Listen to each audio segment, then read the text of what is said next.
Joseph down there, and somebody needed somebody to interpret a dream. Joseph interpreted the dream of the king.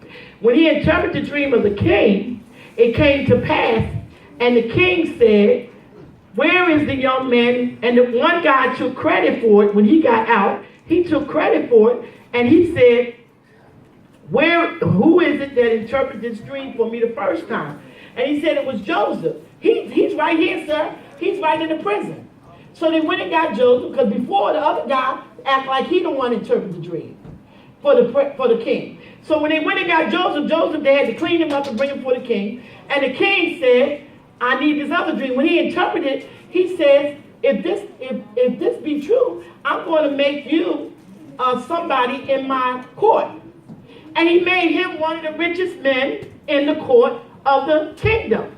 And he was over the food and keeping it stored, because that was what the dream was about. It was about being without food for 7 years. And when they without food, save up for when they with food, start saving up for the famine that was coming, and they wouldn't have 7 years of famine. So this is what they did. So when he took and interpreted the dream for the king made him over the divisions of keeping everything saved up and everybody bringing it to the kingdom, so they had plenty of food and they would never go through a famine. So later years, remember back when his brothers had took him and put him in the pit.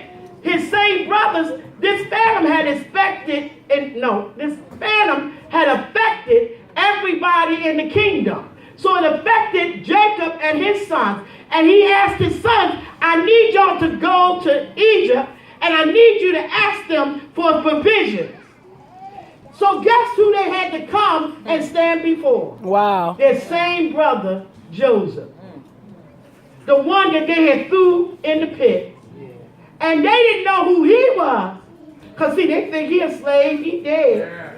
And you know, back in them days, they sat real high up. Joseph sitting high up on the throne, and they sitting down, my sir. And he said to his brothers, come here, I'm your brother.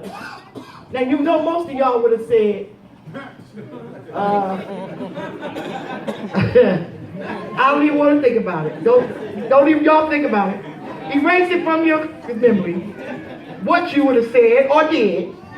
But Joseph waited. He didn't tell them right away. He said for them to go in a private room and he would see them separately. Because he had to get himself together. He was, you hurt, for heartbroken, you're upset and crying, because these are the same people that want him dead. And here y'all are asking me to help you. Have you ever asked somebody who did you so wrong, come back and act like nothing happened and ask you, can I? Yeah. Can you help me? Can you loan me? Can you? Y'all ain't saying I know what you're talking y'all about. Y'all still acting like y'all know what I'm talking about. Well, anyway, I know. I ain't going to give y'all no story about that. But anyway, Joseph told them. He said when he got to him, he said, y'all don't recognize me? They said, no. He said, I'm your brother Joseph. He said, whoa. They just know it's over now. Oh. He said, come give me a hug. And he hugged him and embraced him, put him in a nice room, set him up. And he sent, I think it was 3 of them. So he sent one of them back. And he said, yes, send the father and tell him I need the father to come in. But don't tell him that I'm here. He went back and got the father. When the father came to the town, they had a family reunion. And their family was able to get all the provisions they needed for their land. Now, what is the moral of this story is, he had to go through that to get through to this. Now, the word that, let me give you the definition of that. The word that, I put my glasses on again. Is my fan? Oh, it's on. I'm just hot, y'all. Is it hot? Y'all also? No, just me. Okay. That means being the one further removed. Means that's before. That happened. That. This means the person, the thing present or nearby. This. So how many of you look back on your life and you say, I know I had to go through that to get to. Yes. Because if I wouldn't have went through that, I wouldn't have had the sense to deal with this. Anybody else know what I'm talking about? If I had not went through some things in life that I went through to teach me how to deal with people and deal with situations, when this came, I wouldn't be able to deal with this. Amen? Anybody ever had somebody die in your family and you think you cannot deal with the death of your mother, your sister, your brother, and you think it's the end of the world, but then you realize I had to go through that because right after that, I even had something worse that happened and it just looked like it kept going. And I'm getting to the point, not that I'm a pro at dealing with death, but I'm getting to the point where I know that it's in God's hands. That I have no authority over what God does. He can take and he can lead. He can heal and he can let go. I'm preaching now. And but it's not about what I want, because he don't ask us, what do you want me to do? He do what he want to do. And he does it whenever he want to do into whoever. And what you have to realize is when you're going through whatever you're going through, sometimes the bad things in your life seem like they're going to be with you always. How many people been down and you thought you'd never get up? Thought you were going to lose everything. Thought you was never going to have nothing. And all of a sudden God opened up a window. My God, and poured you out a blessing that you didn't have room to receive. You look around and you thinking, I got to make provisions for me to move here. I got to go there. And all of a sudden, God had already made a way out of no way. And you look around and see, look at God. Look at this. I was over there with that. And that situation was bad. That situation had me sad. That situation had me crying. That situation had me hating everybody. But now I'm over in this. And look at this. God has blessed me. That has renewed my strength. God has put a smile on my face.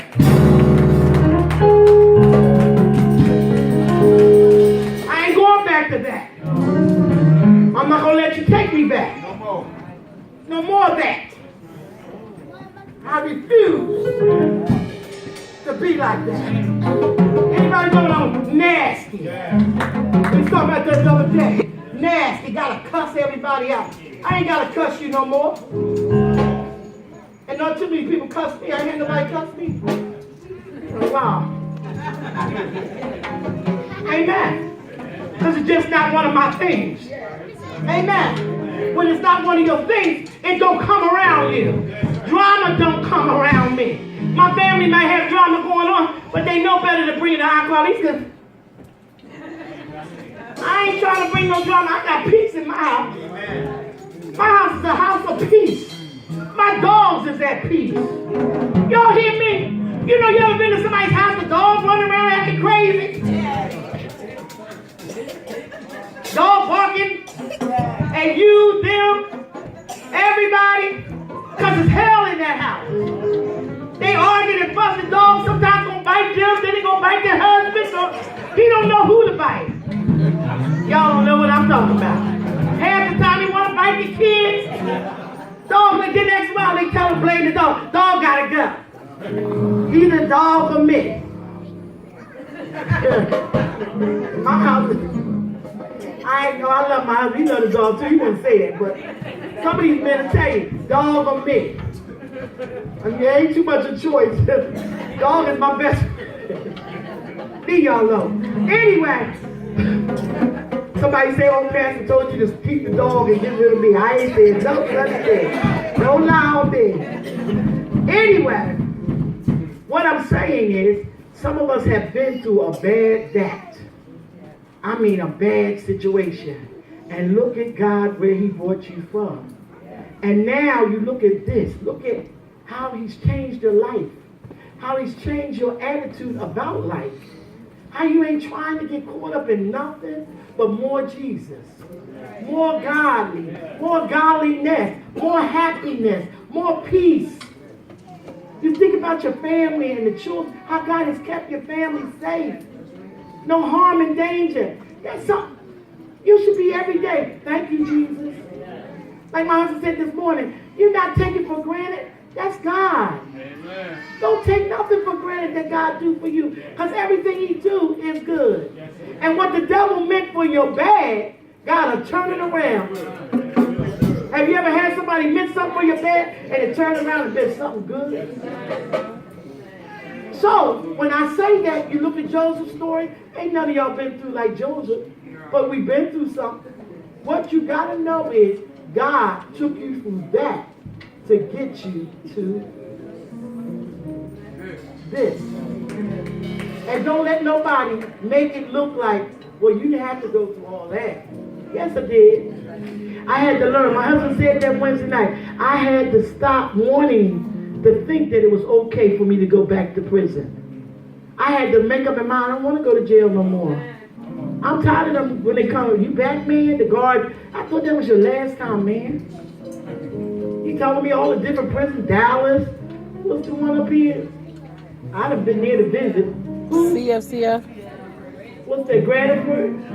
Yeah, I've been there to visit a couple people. I don't even like visiting people in prison. I went and married somebody in prison, and honey, they wanted them new prisons where the glass is, and the glass guard, that thick glass, and we had to go through 6 different interlockings, and every time they ask you the same question, what's your name, and what's the last 4 of your Social Security?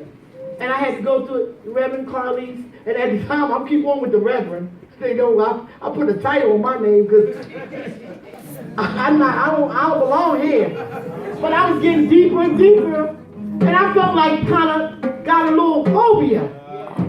Because this is locked up. Y'all have to be more what I talk about.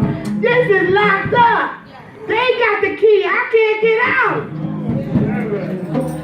Boy, I hurried up and married them. I don't think I did such a rough job. But I know I hurried up and they want to take pictures. I said, yeah, go ahead. And can I go ahead to the car? But we had to wait on the group. It was 5 of us. You got to all go 5 together. They named all 5 people. Them new prisons be out in the middle of nowhere. You don't see no houses, nothing but land, field. Like if somebody escaped, they see you. Y'all don't know. That's what I was thinking. I said, they see you. They can see you. They put the bright lights on. Yeah, one person running. I was like, I got paranoid. But anyway, this is what I'm saying. We have to go through that prison. Some of us have been on drugs. Didn't God bring you out?